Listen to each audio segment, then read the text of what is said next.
All right. Good evening, everyone. Happy Monday to you. Hope you had a wonderful day. I know it's been, at least over here on the East Coast, it's been hot, a little humid here in Baltimore. But I'm not going to complain when I think about and hear about all those things we're hearing about over in the Midwest, reaching record breaking records of heat, 115 plus in some cases, which is just kind of crazy. I do pray for those persons. I encourage you to do the same for them, because that can be absolutely miserable uh, when it reaches those temperatures, whether or not you're trying to say it's dry heat or not. It's hot. Dry hot, wet hot, hot is hot. And you just need to make sure we keep those persons in prayer as they go through this season. Um, Again, I thank you everybody for coming. Make sure you let me know that you are on. Say something in our comments. Glad that you are joining us. Really excited about my guest tonight. Um, Kind of met him in somewhat of an unorthodox way for me, anyway. I'm trying to spread my wings and widen my circle a little bit. So I met him through an app that I've joined. Um, where it connects you with different podcasters and different people of talent and things like that. Um, and his message just kind of reached me, and I thought, yeah, I think this would be a great person to have on Keep It Real Conversations. I think you're going to really enjoy this conversation simply because he has found a way to reinvent himself through the different stages of his life. And I think we all, at times, have to figure out how do I move on to the next thing, whether it's a small uh, event in our life or a major event in our life. These things have a way of shaping us, and we have to figure out how do I use this to become better, not just for myself, but for my family and for those I could possibly influence.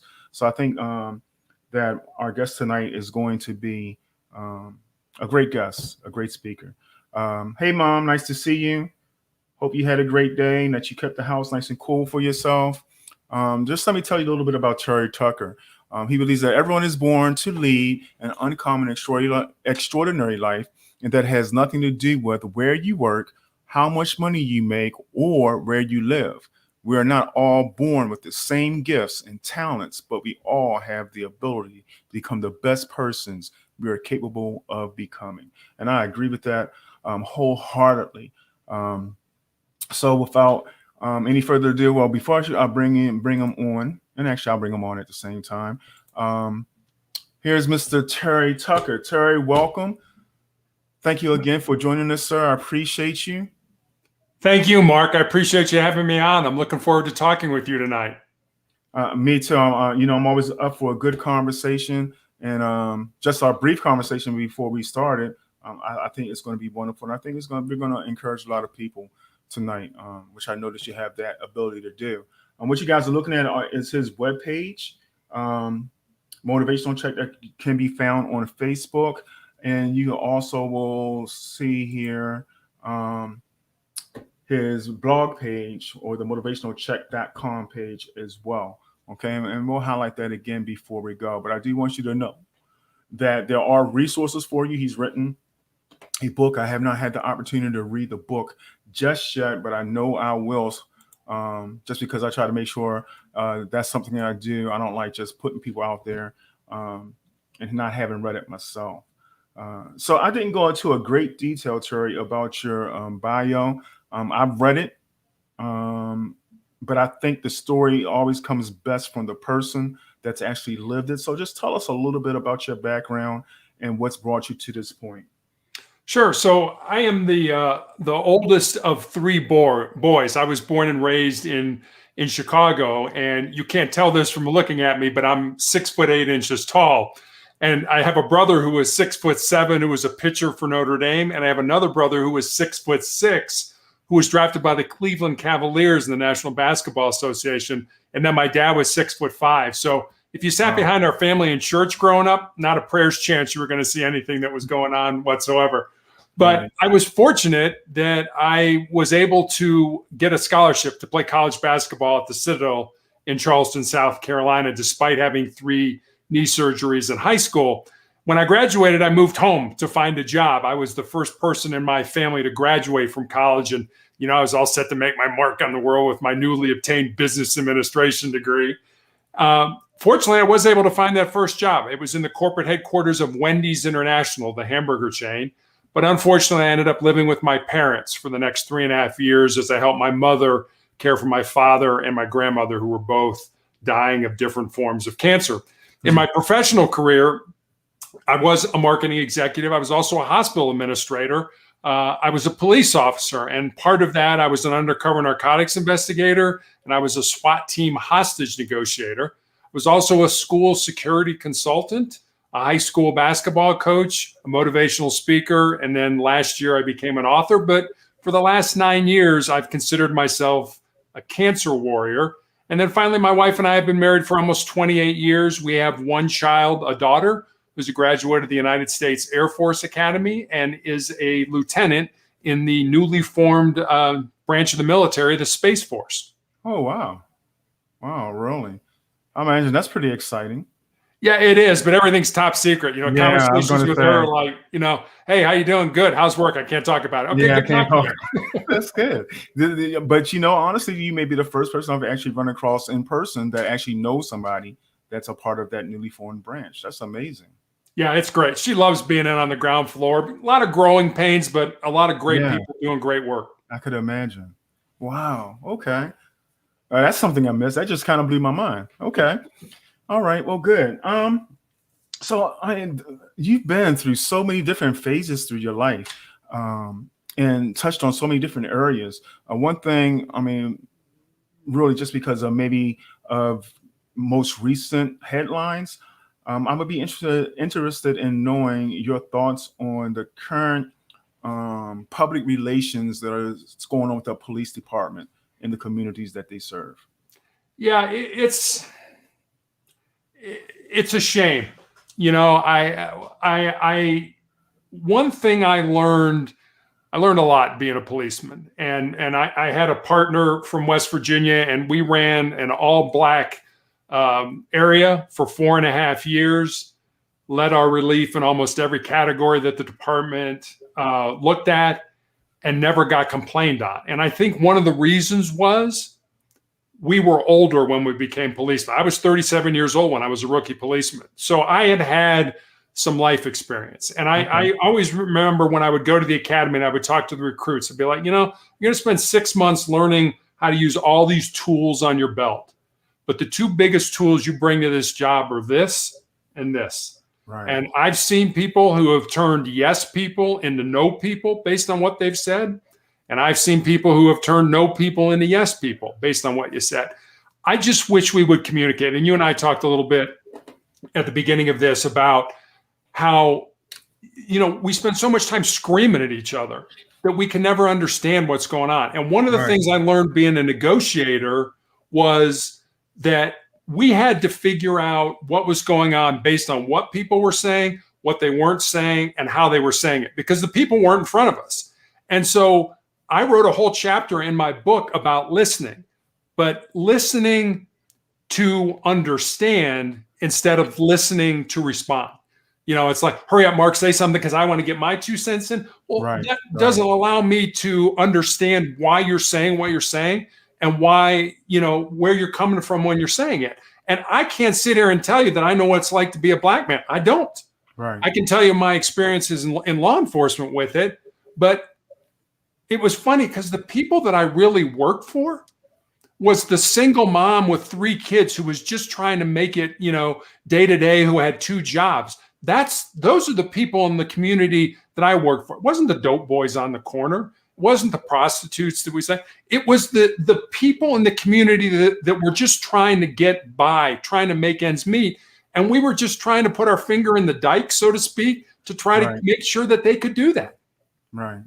So it sounds like to me, do you feel like, or do you think that a vital piece of training that is missing or that is not being taught enough in the academies is how to actively listen and to hear what is not being said? Or is there some other type of sensitivity training that's missing as well? I think both. I mean, I can recall, I'll give you an incident. I remember one night we were looking for a particular car that was involved in an armed robbery. And two of my colleagues pulled over a car that matched that description and had 4 black males in it. And we went to back them up. And they were not the people we were looking for. And I said to him, I'm like, well, they want to know why they got stopped. They think they just got stopped because they were black. Right. I don't need to tell them. You're right. You don't need to tell them. But why wouldn't you tell them? Right. And these two officers were young. And so my partner and I went up to the car and we we're like, look, hey guys, here's why you were stopped. Here's what we're doing. Here's what we're looking for. And when you explain to people why you're doing what you're doing, that we just didn't pick you out because we felt like we didn't have anything to do tonight. We were looking for a car that matched the description. You guys are not it. We appreciate your cooperation. Do you have any questions for us? And they were like, no, thanks for telling us. And I think if we would do more than that as the police, we would basically head off a lot of problems before they happen. So do you think that's the mentality of most of, we don't have to tell them what we're doing, we're just going to do what we do? No, I don't. I worked with a lot of people that would have done that. These officers were just young. And I'm not making an excuse. They should have told them. I mean, you have a right to know why we stop you and why we pull you over. And that's the thing that I tried to tell people. It's like, I may make 3 traffic stops tonight. And for me, it's the 3rd traffic stop of the night. It's part of my job. It's not a big deal. But to you, that may be the most traumatic thing that happens to you all year. And I need to recognize that. I need to realize that, there are 2 people here. There are 2 perspectives here. And, we need to be safe and all that kind of stuff. And if you would just do what we would ask you, I think things would be great. But we also have a responsibility to tell you why we stopped you and what's going on and things like that. So I think it works both ways. But I don't know if it's so much listening as it is communicating. Can we communicate better? Can you understand where I'm coming from? Can I understand where you're coming from? If we would do a better job, because the bottom line is, you as the citizens, all our authority and power comes from you. So if you would, if you want to get involved in stuff like that, we would love to have you. I loved people that would give me information on the beat. Hey, Officer Tucker, guess what? This is going on. Thanks. That's you trying to take an active interest in the relationship that we have and in your neighborhood. I loved people like that. Right. So we've just got to do a better job of communicating. Right. Well, I'll say, and I've said it times before, sometimes I feel like when you see some of these cases that come up on the screen, that it feels like that those officers, and again, I'm not trying to paint all officers the same here or anything like that, but it just seems like they are authoritarians, or they feel like I must be the authority and you will respect my authority regardless. And then it goes a step or 10 too far, where they feel like, and that's why I asked that question, they feel like I'm the authority, what I say goes, you don't have no right to question, you have no right to, even buck up against what I'm telling you to do. And I just sometimes wonder, like, and I know you can't speak for all police departments across the country, but I wonder, are there procedures in place that, or training in place that will uncover those who have like that type of authoritative attitude from being admitted into a department? Yeah, there are. And as a matter of fact, in my academy class, we got rid of a guy literally the day before graduation because they're like, he doesn't have the right attitude. He's going to end up doing something stupid and getting himself or somebody else in trouble or killed or hurt. So we don't want that. There are. And every police department either should have or does have a complaint process. If you feel that you were wrongly treated, and if you feel that the officer said something to you that was inappropriate, you have a right to complain. And I know people say, well, what does it matter? Because it's going to be investigated by the police, and they're just going to say they're going to cover up their stuff. Not so much anymore. I mean, we want good, quality, decent people in the department, people that want to make a difference in the community. Now, we get trained as warriors, so to speak. And it's hard to ask us to go out and be social workers in a lot of ways. But you have to understand where other people are coming from. You just can't go out there, I made a traffic stop, boom, I got my gun out and I got my gun in your face. Well, why did you do that? Did Mark present a threat to you? Did he do something or say something? Were you, stopping him because his car matched one that, somebody had a gun in it or something like that? All that gets played out in, now if I got a gun in your face, I would suggest you do what I ask you to do, because believe me, I do not. And I've been around people who have shot and killed people. It is horrible from a police perspective. We don't get up in the morning, he's like, I'm going to go out and shoot a black guy. That doesn't happen. We do not want to shoot people. Heck, the time we don't want to take you to jail. We'd like to have another solution to that. But if I've got a gun in your face, do what I tell you to do. And when it's over and when the situation calms down, if you're not the person, I'll tell you why I put my gun in your face. You have every right to know why I put my gun in your face. So I don't know if that answers your question, but I understand. Like I said, I've never been in your shoes. You've never been in my shoes. So the best thing I think we can do, and one of the things that especially a lot of big police departments have, are what's called citizens police academies, where they will allow you to, it's a much abbreviated academy where you can go like once a week for 8 weeks, and they'll teach you the things that we learn kind of in abbreviated sort of way. And that's a perfect time to learn what we do and also to ask questions. Well, why did you do that? Or why do you train that way? That way you know how we train and you can understand. I mean, there's something called the 21-foot rule, which is by the time you can get your gun out and put 2 shots on target, someone with an edged weapon, a knife, if they're closer than 21 feet, they can get to you before you can get 2 shots off. Now, 21 feet's a long way. Yeah. If you think about that, but we're trained that way. We're trained to see something like that. You probably didn't know that, but that's something you would probably learn in a Citizens Police Academy. Right. So I found it interesting that you use that you're trained warriors. So I wonder, does that also invite a thought? And again, not with everyone, but I wonder if that invites the thought of, if you're a warrior, it's an us against them. We're in warfare. I wonder if that provokes after a time, if you're hearing all the time, I'm a warrior, I'm a soldier, this is warfare, and we do hear those things on TV, whether it be TV shows or whatever. Does that eventually provoke or promote in one's mind, it's an us against them mentality, therefore they're the enemy?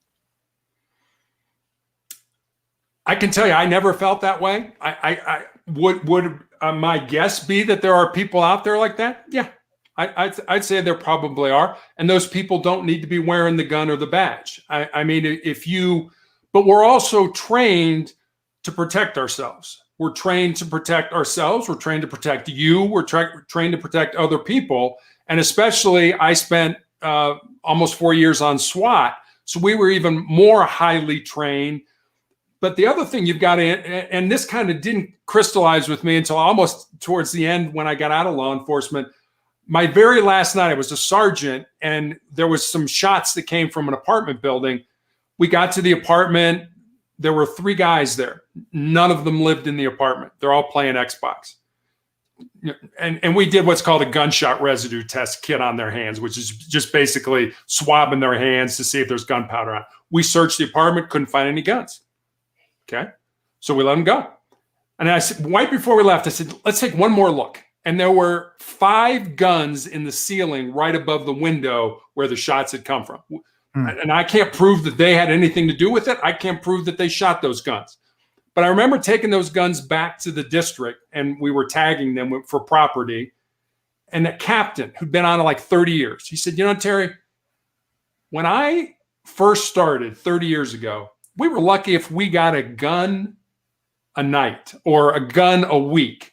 You guys get 5, 6, 8, 10 guns a night.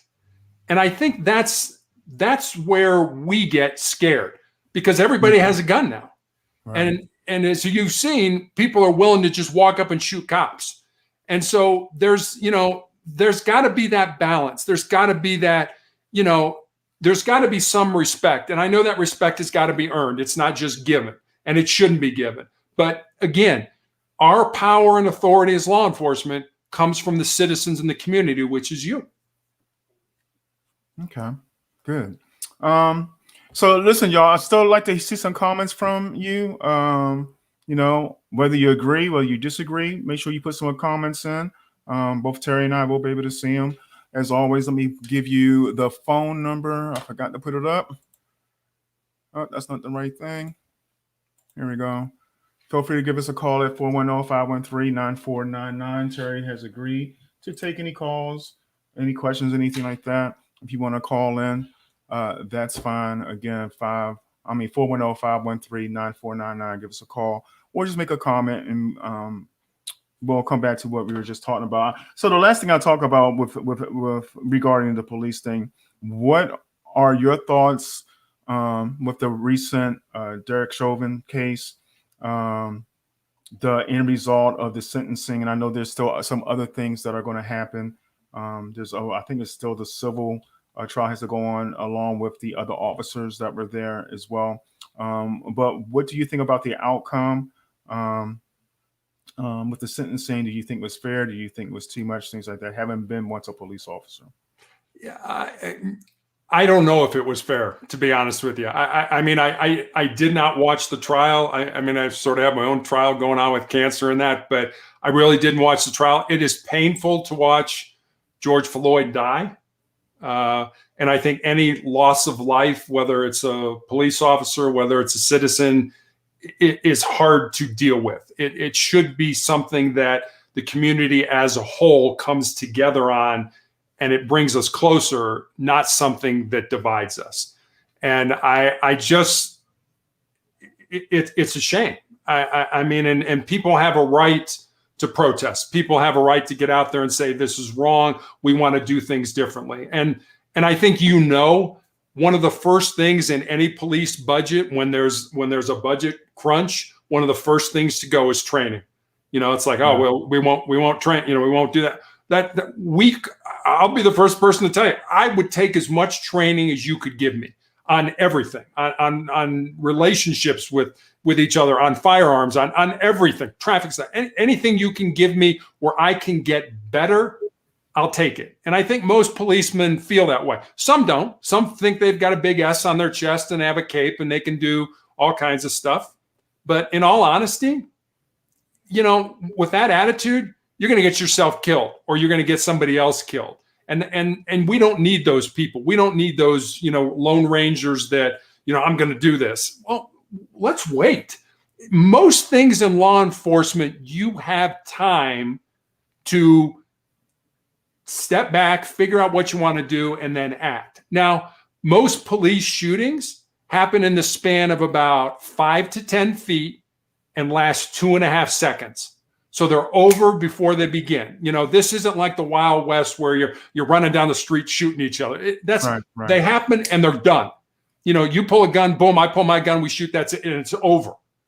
But the other stuff, we have time to slow down. We always had a saying in law enforcement that slow is smooth and smooth is fast. So, if you think about that, slow is smooth, smooth is fast. You want to be fast, but how do you do that? You slow down, you take time. If you need to bring in more resources, bring in more resources. That's what the resources are there for. You don't have to be a hero.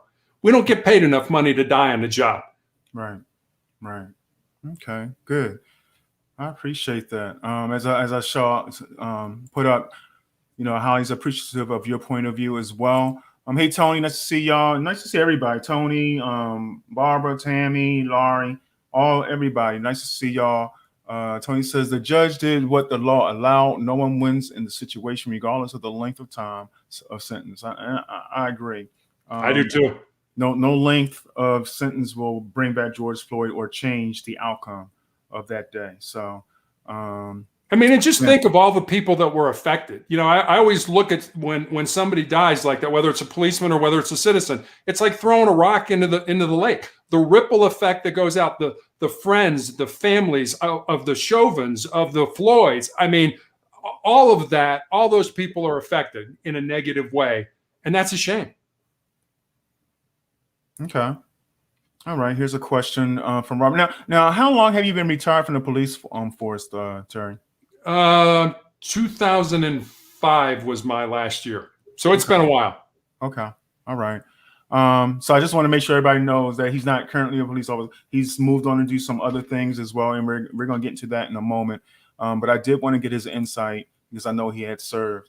Robert says, why do police shoot people while holding a knife above the waist to kill them instead of shooting in the leg to just stop the person? You're trained marksman. What would be your response to that? So I'll give you this statistic. So in Cincinnati, where I was a policeman, the state of Ohio gave us certain criteria to qualify with our firearms.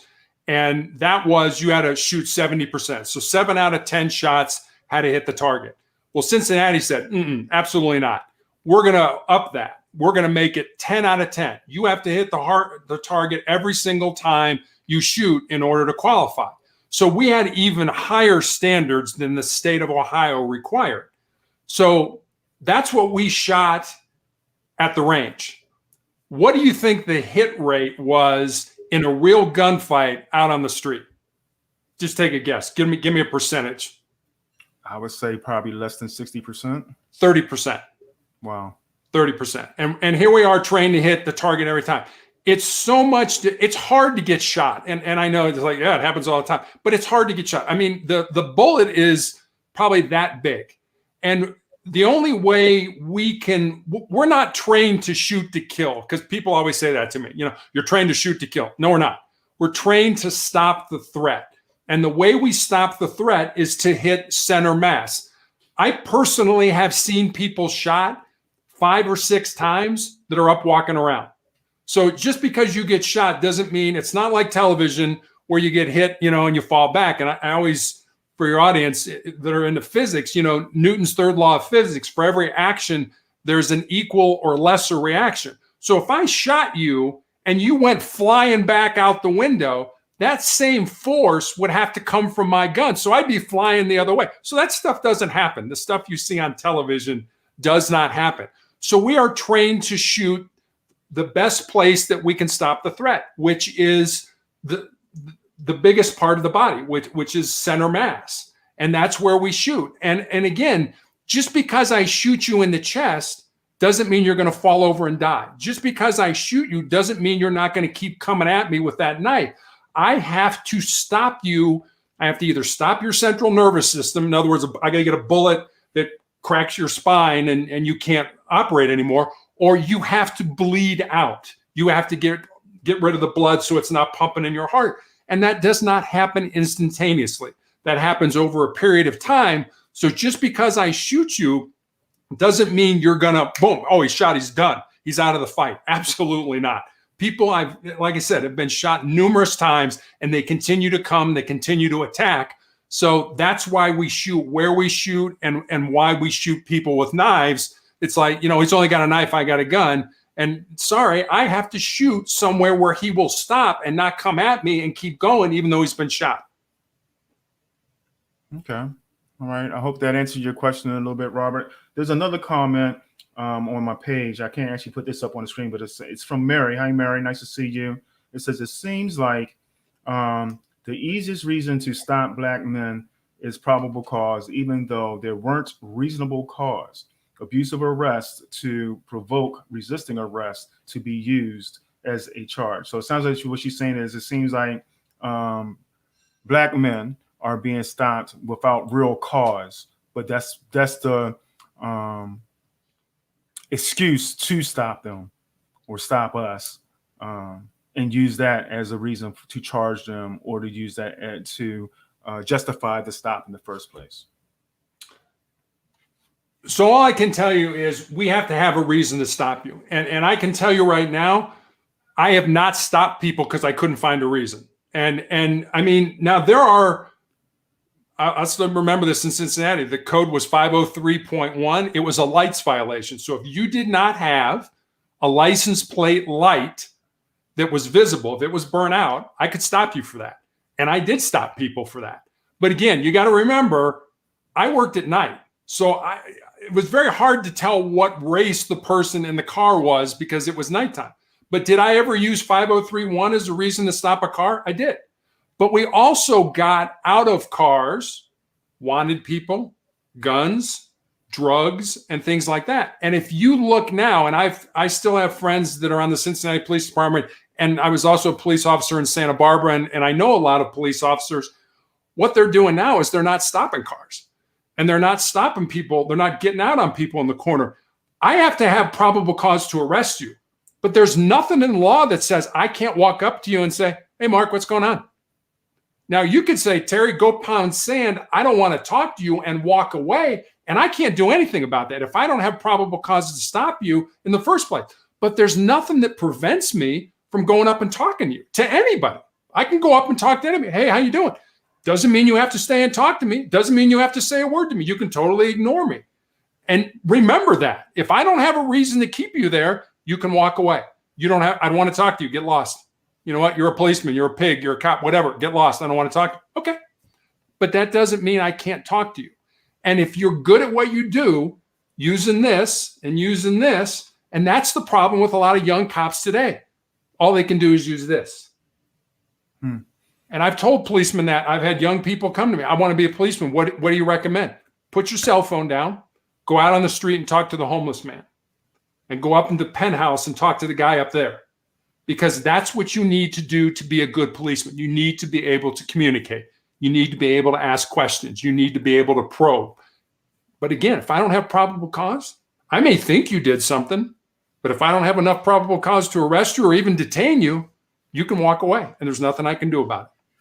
So I had to admit, Terry, I'm having a problem with that, just based on some things that I've seen, and actually, you know, I've had some experience with this where the theory of that is true. I can believe that, but. And you've already admitted you're not a black man. You would never really understand the experience of a black man. But if a police officer comes up to you, and I've experienced this, and you know they want to talk, and you try to walk away, and we've seen this on TV as well. You try to walk away, and you say, "Well, I don't want to talk to you. There's no reason for you to detain me." It escalates, and we've seen this time and time again. And then it becomes, well, I was stopping them or I was talking to them because I had probable cause. There's been many cases, and I'll put it up like with Deborah Johns. Her question was, well, what about being shot in the back? What is the justification for that? We saw where, you know, young black man just running down the street, you know, and that wasn't necessarily police officers that shot him, but too often, it seems, and this I think, and I'm starting to see where people are getting a little agitated. And I appreciate you being on and taking the questions and everything, but too often it just seems to escalate, and more so if you're a black man. And it's like for some of them, they have that authoritative attitude of "I'm the authority. You have no right to walk away from me." Okay, and if you walk away from me, you're resisting arrest. Well, when did I become under arrest? When did I become this threat? When I was just standing on a corner, okay, or I was walking across the street. And that's something that happened to me in a group of my friends.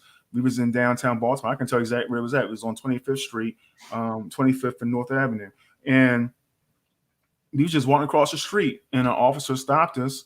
And this is back when we still had pay phones on the corners, and we was going to use the pay phone, and an officer came up to us and stopped us and started talking to us.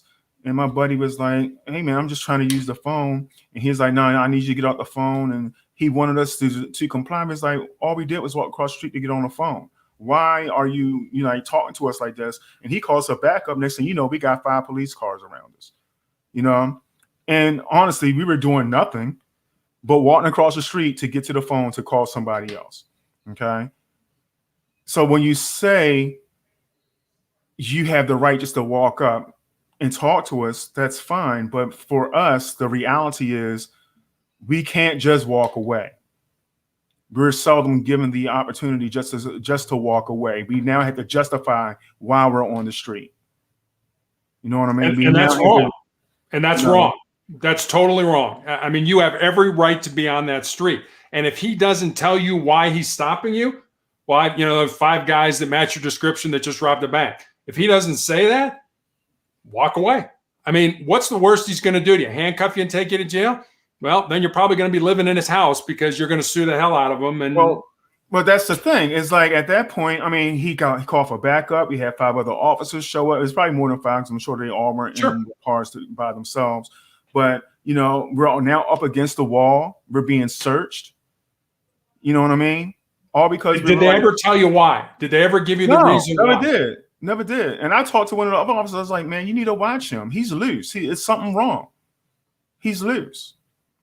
You know what I mean? He's going to do something dangerous. Now, I don't know whatever happened to that officer, but I remember talking to another officer. I was like, this wasn't necessary. All we did was walk across the street to use a phone. You know, and that's the reality that we live in. I don't disagree with you. I don't disagree with you at all. And it's wrong. And it's flat out wrong. And as a policeman, I don't know what your remedy is other than to go to the police and say, we were illegally stopped. I want to fill out a complaint. I don't understand why we were stopped. You have every right to be told why you were being stopped, why you were being detained. That it's a constitutional right. We can't just come up and say, get up against the wall, we're going to search you. You can't do that. It's illegal. Now, does that change by jurisdiction? Does that change? No. That's just a universal. That's a constitutional right you have. You have a right to not be oppressed by your government, and the police are the extension, the arm of the government.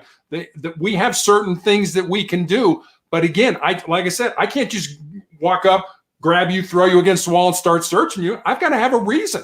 I've got to have probable cause, reasonable suspicion that a crime was committed and that you were the person that did it or might be the person that did it. Then I can detain you. Then I can bring a witness to the scene and say, hey, is this the guy that robbed your convenience store? No, that's not the guy. Okay, fine. We're going to let you go now, sir. But here's why we stopped you. It's all about communicating and explaining and not being afraid. Yeah. And I think that's a big issue on both sides. But particularly for some officers, I think they are afraid because, like you pointed out before, there's more guns out on the street. There are more people out there that are more dangerous now. So I think there is an element of fear, but I also think that sometimes that element of fear has a black face on it for whatever reason.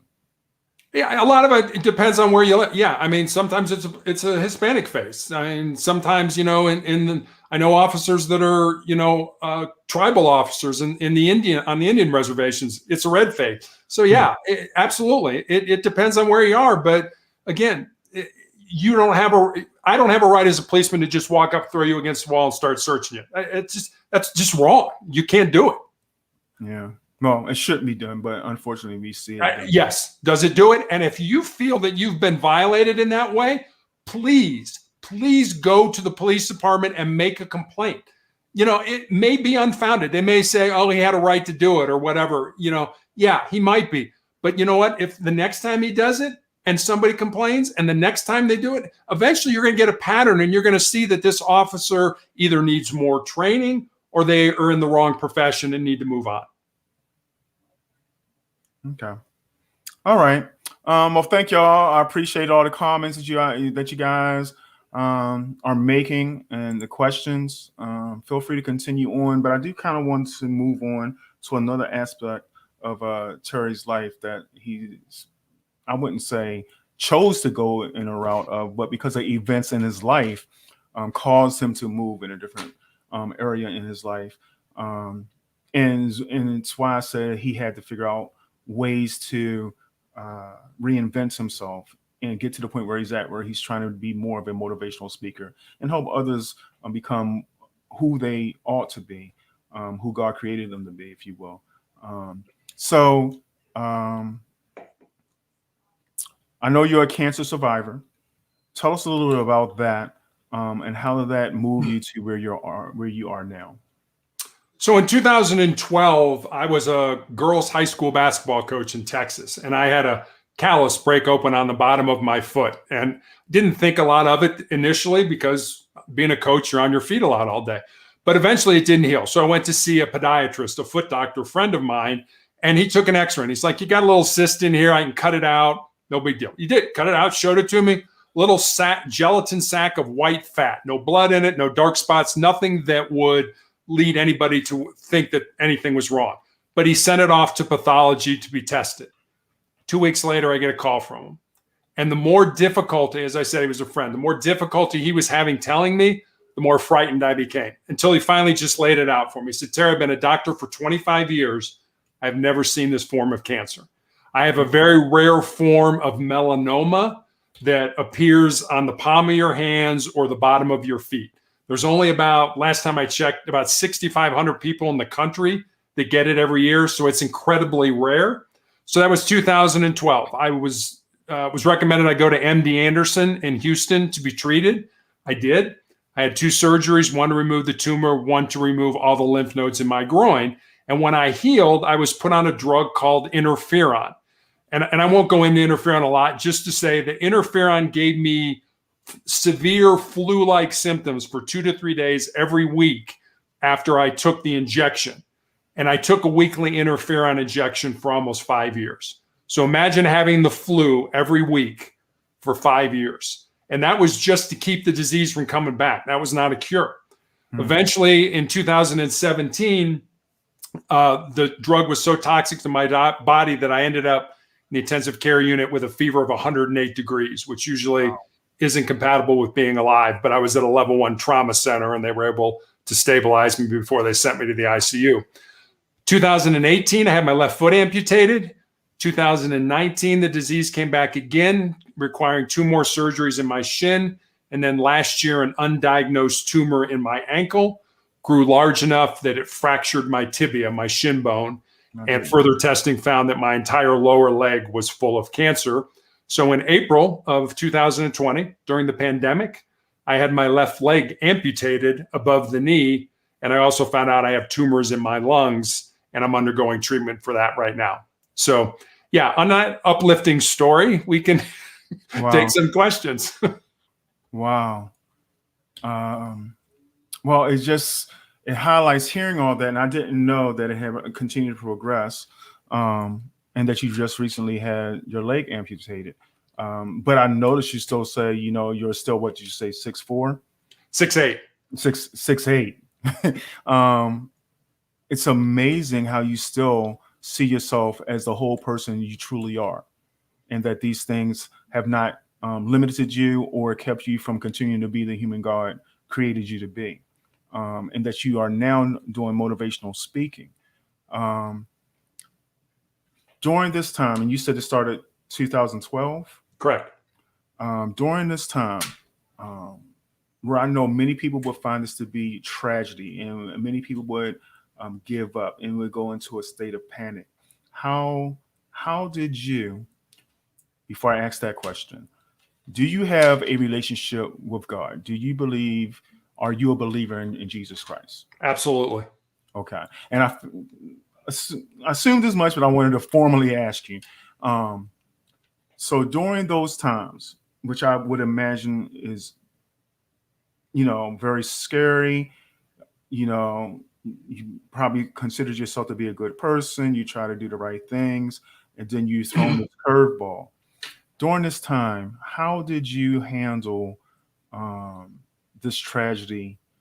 And I'm just using that right now. I'm not saying that that's what it is, but during those times where you felt like this was a tragic moment in your life, how did you overcome that, especially the feelings of faith and possibly even feeling, and I'm not saying that you did feel this way, but if you did, I'd like to hear about it, that God let you down. How did you handle that? I never felt he did. I never, because I've been asked that, do you blame God because you got cancer? And I'm like, no. I don't think God got up on a Tuesday morning, was like, things to do today, Terry Tucker, cancer. I don't think that happened at all. I don't think God does that. I don't think God, purposely hurts us. But what I've done is use the strength, use the prayer, use the love that I have with Jesus, with God, with, I'm a Roman Catholic. I've been a Roman Catholic my entire life. Religion has always been, not religion, faith has always been very important to me. I feel his presence. And there's sort of an old joke that goes, when we talk to God, it's called prayer. When God talks to us, it's called schizophrenia. So I've never had God talk to me, but I've had enough people, like when I wrote my book, I had people who were like, you should write a book. I'm like, no, I'm not a writer. You should write a book. You should write a book. You should write a book. I had enough people say that I think I'm smart enough that I realized maybe that's God kind of saying, hey, dummy, you should write a book, and I really kind of felt that there were certain times in my life where God gave me an opportunity. When I went to the Citadel, I was a kid from Chicago. I went to Charleston, South Carolina, to a military school that was all male, and I was getting my butt kicked. And I was going to quit.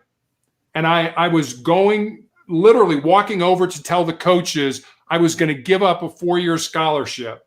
And I thought, I'm going to go over and check and see if I have any mail before I do this. I had a 7-page handwritten letter from my father who basically said, look, dummy, you got a full scholarship, 4-year ride to this great college. You've called home 7 times since you've been down there, and not once have you asked of how anybody's doing. You are so in your head. You are, and then he went on to tell me how proud he was of me and how he loved me. I am sitting in the rafters of McAllister Fieldhouse, the gym where we played, crying like a baby, just crying like a baby. I believe God put that letter in my mailbox. I believe God put me in that building to look in my mailbox and get that so that I didn't quit. And I didn't quit. I never quit anything in my life. And here I was going to give up this scholarship. Like I said, I was the first person in my family to graduate. And I was going to give this up and do what? Nothing. I don't know. I didn't have any plans for the future. Right.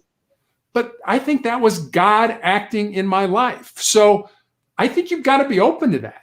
We're all going to have pain in our lives. Pain is inevitable. Suffering, on the other hand, that's optional. That's what you do with that pain. Do you take that pain and use it to make you stronger and tougher and more determined? Or do you just wallow in it and say, oh, woe is me. You should feel sorry for me because I had my leg cut off. I am so much more than the sum of my parts. Right. You can cut everything off. You can cut up more stuff off. I don't care, because it's the old Jim Valvano ESPY speech, which you probably remember, which I didn't get in 1993. I get it now. Cancer can take all my physical faculties, but it can't touch my mind, can't touch my heart, and it can't touch my soul. Absolutely. Absolutely. Wow. So,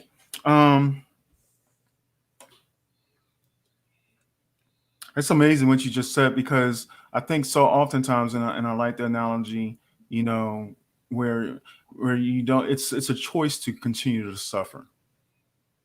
It's a choice to continue to suffer. And I think sometimes people don't always know how to get away from that. Now, I think there's a time of grieving that takes place, and not necessarily just of death, but even just the loss of a limb, whatever. There's a time of grieving. There's a time of grieving even when somebody moves from one position to another position in a job, or moves to another city, whatever. But how long, and nobody can ever say there's a time stamp or a timeline, but I do think that time has to come to an end at some point for you to move forward. That doesn't mean that you have to forget. You know what I mean? It doesn't mean that you act as if those things in the past weren't there and that they weren't important. But sooner or later, you have to choose not to continue to suffer or to live in that suffering moving forward. What were some concrete steps that you did to help you do that? So I have what I call my 4 truths, and I've kind of developed these over the years as I've gone through this cancer thing, and I'll give them to you. They're only one sentence, and I have them written on a Post-it note. I'm looking right at them. They're sitting right here, so I see them multiple times every day. The first one is, you need to control your mind, or your mind will control you. And, our brains can hold one thought at a time. Why would you let that thought be a negative thought? Why would you be? I remember when I had 3 knee surgeries in high school, and I was pretty much, I played against Michael Jordan in college. I played against Isaiah Thomas in high school. I played against some really good competition. But when I had knee surgery, my mind started in on, well, you're probably a step slower, and coaches aren't going to want to recruit you, because of that and stuff like that. So now I got all this negative stuff going on in my head. I quickly realized at 15 years old, it's like, no, wait a minute. No, I'm still playing at an elite level. I mean, I had Mike Krzyzewski, coach of Duke, sit on my couch and say, come play for me at West Point. I had Joe B. Hall, who was the coach at Kentucky, who just won the national championship, calling me. I mean, I had elite coaches still wanting to recruit me. So I had to change that narrative. I had to flip that switch. And part of that is recognizing that that's happening. Part of that is realizing that your brain's putting that stuff in there. No. I got to switch the narrative. So that's the first one. The second one is, and we all know this, our brains are hardwired to avoid pain and discomfort and to seek pleasure. So to the brain, the status quo is good. Don't mess with it. Don't knock it. If you do, your brain's going to start kicking in on you and giving you those negative thoughts. So the second one is embrace the pain and the suffering. Let me rephrase that. Embrace the pain that we all experience in life and use it to make you a stronger and more determined individual. I've had so much pain over these last 9 years that instead of running from it now, I just take it. Just take it and give it to me, and I will turn it inside and burn it as fuel or use it as energy to make me stronger, to make me tougher, to make me more determined. So that's number 2. Number 3, and this one I've added just recently, and I think it's important that we all think of our end game. What are people going to say about you at your funeral? Would your ancestors be proud of the life that you have lived? And this is number 3. What you leave behind is what you weave in the hearts of other people. Wow. And I think that's an incredibly powerful truth for me. And then the 4th one is pretty self-explanatory. As long as you don't quit, you can never be defeated. My pain is going to end someday. May end through surgery, may end through medication. Quite frankly, it may end when I die. But if I quit, if I give up, if I give in to that pain, pain will always be with me. So I will never quit. I will never give up, and I will go down fighting. Amen. That's wonderful. That's 4 powerful truths. I hope you all took note of that. Wow, that's powerful, and I especially like that 3rd one because that's something that I often think about. Having gone to many funerals, unfortunately, especially for those who we always consider to have gone too soon. I remember going to one and hearing the praises of others saying how good a person he was, how good a man he was, how he sold into their lives and things like that. And at that moment, I was like, all I can think of is, Lord, I pray that I do the same. It's not about my name being famous or anything like that, but I pray that I impact others' lives. Where if it's just one person that stands up and says he was a good man, I'm happy, and I'm not talking about family members. Not that I don't want to impact my family, but if it's just a stranger that just comes up and says, hey, Mark did something good for me. He was a good man, and I'll always remember him for this, or he showed me Christ this way, then I'll be happy. I'll be happy. It's funny you say that because I think it's so important that people realize that I don't care where you are in life. I don't care what your status or situation. There is somebody out there that looks up to you, that wants to be like you. And I had a nurse who, when I first started this clinical trial that I'm on, it really beats me up. I'm at the hospital for a week and it's really bad on my body. And I had this nurse who told me months later, when she first met me, she took care of me early on. She said, I have a story to tell you. And she was very hesitant to tell me.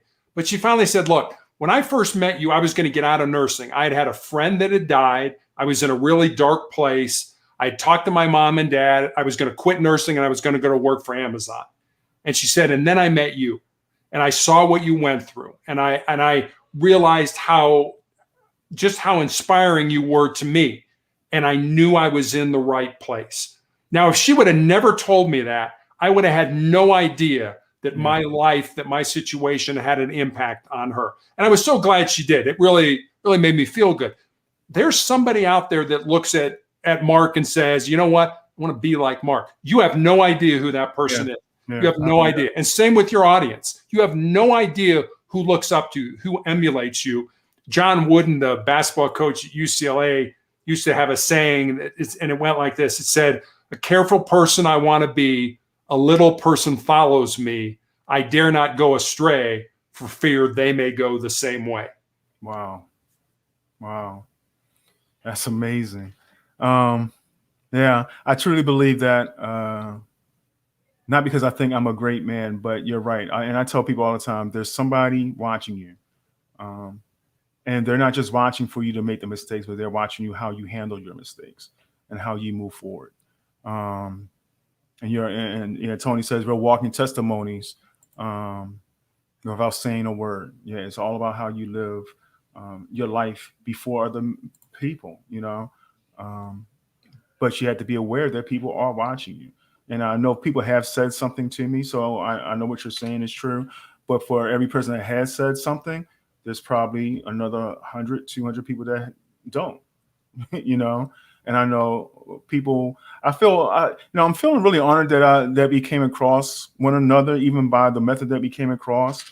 And I'm really just feeling kind of honored because I feel like I'm introducing you to some people that really need to hear your message and see the proper way to live through adversity. And I do believe that you're going to inspire many, many people down the years, along with your book and your words, because I believe you still have a lot of life to give, regardless of what's going on within the body. Like you said, the things of this earth can't take away your soul. It can't take away your spirit. It can't take away your mind. Okay. It can only slow you down, but it can't keep you from getting the message out. Absolutely. And I guess I also want your audience to realize that I don't have all the answers. I mean, there's no S on my chest. I don't wear a cape. Do I cry? Yeah. I mean, I was at treatment last week and I was crying like a baby one day, I just felt down, but we all feel that way. And it doesn't have to be with cancer. It's like, it could be you flunk a test at school, or you break up with your boyfriend or your girlfriend, or, you don't get the project that you want at work or whatever. It's what you do with that. Do you take that and say, oh, let's have a pity party because Terry didn't do this? Or do you take that and say, no, God put me on this earth to do something. And I feel it was law enforcement. And now I feel with whatever time I have left, it's to put as much goodness, as much peace, as much love back into the world.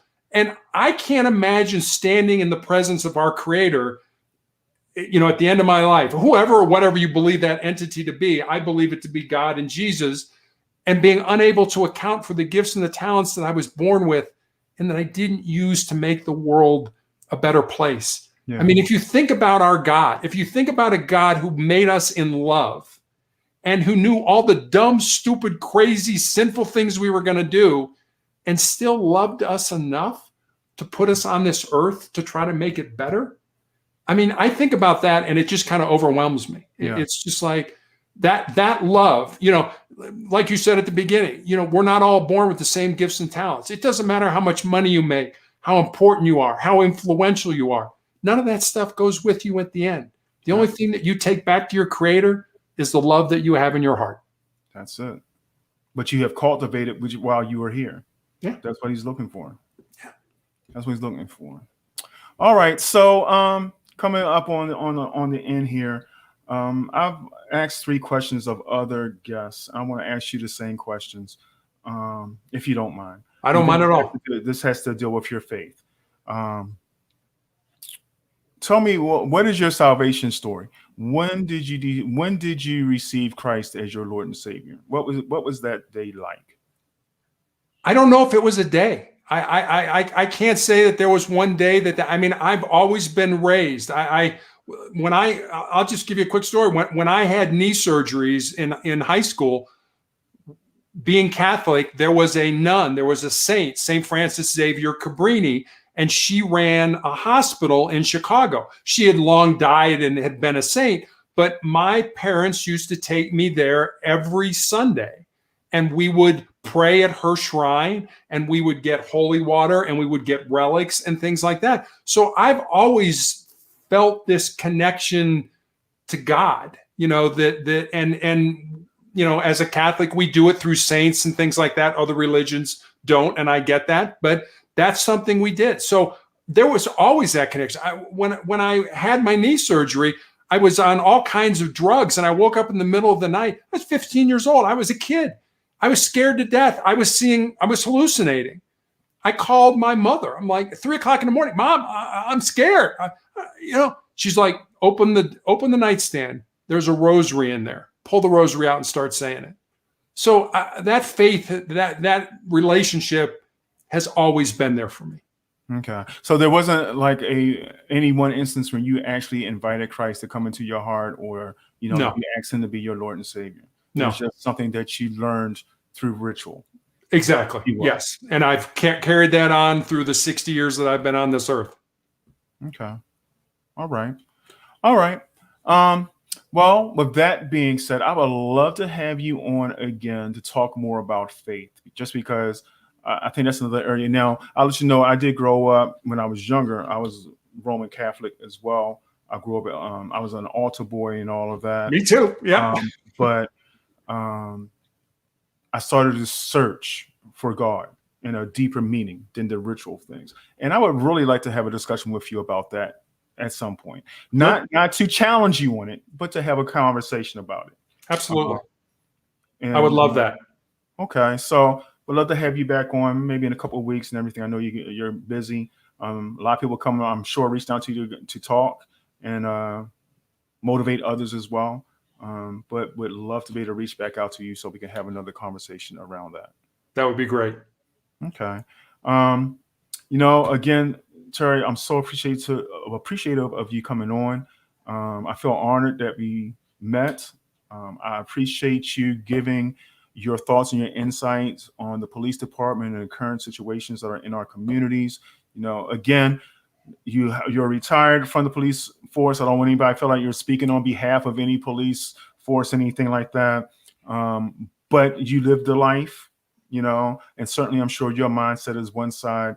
And prayerfully, I'm praying that it's more police officers that have your mindset than those that do not, that are in the service for the wrong reasons. So I definitely appreciate you for doing that and sharing your story with us, as well as you continue to be a warrior against this battle with cancer. But I know that's not what's going to take you out. It'll be the Lord that will decide when to bring you home. It won't be that. That's what I always say. Whether I live or I die, way above my pay grade. So I don't worry about it. Yeah, that's up to God. Yeah. So again, I appreciate you. If you could just hold on for just one moment, I appreciate it. Hold on a second here. All right, y'all. I do hope that you enjoyed that conversation. We're coming up on the end of our time here. Again, I just want to show you one more time his, wrong thing. See, that's what happens when you try to do things.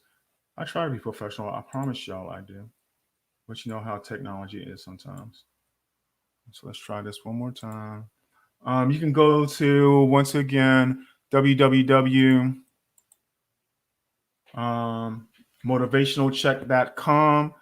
You'll see that he's been on a lot of other podcasts and done a lot of other radio things. You can look at the videos. You can order his book. You can also find his book, Sustainable Excellence, on Amazon as well. Pick up a copy. If you've enjoyed this conversation, I'm sure you'll probably enjoy the read. I know I'm looking for it. I'm going to pick it up. I think you can also get it on a Kindle. I'm pretty sure I'm going to download it on my Kindle so I can read that as well. Thank you all again for being so interactive and asking your questions and giving your point of view as well. Thank you again to Terry. Appreciate his time that he's put in as well. He's actually in Colorado, so he's a little bit behind us in the time, but he made time to be with us tonight, and I truly do appreciate it. I want you all to know that I love you and I appreciate you. But when I say I love you, that love is nothing compared to the love of God. And he proved it by giving us his son, and his son proved his love to us by giving his life for us, by paying a debt that we could not pay, by going to the cross, going to the grave, but most importantly, getting up on the third day as he promised he would, and affording us the opportunity to have a right relationship with Jesus, with the Father in heaven. If all of that sounds foreign to you, if you don't know what that means, if you don't understand all of that, feel free to hit me up here. You can always call the number, leave a message if I don't answer, or you can instant message me on Facebook as well. Thank you all again. Looking forward to another conversation with y'all next week. Continue blessings. Stay cool as much as you possibly can, but share it with others. This was a great conversation. I know we didn't have a lot of people check in right away, but I know we'll get a lot more others listening over the week. So share it if you will. If you have not started following the page, follow the page, like the page, do all those things so that we continue on with our conversation. But the most important conversation I have is the one about who you are and what Jesus Christ did for you. Love you. Talk to you again real soon.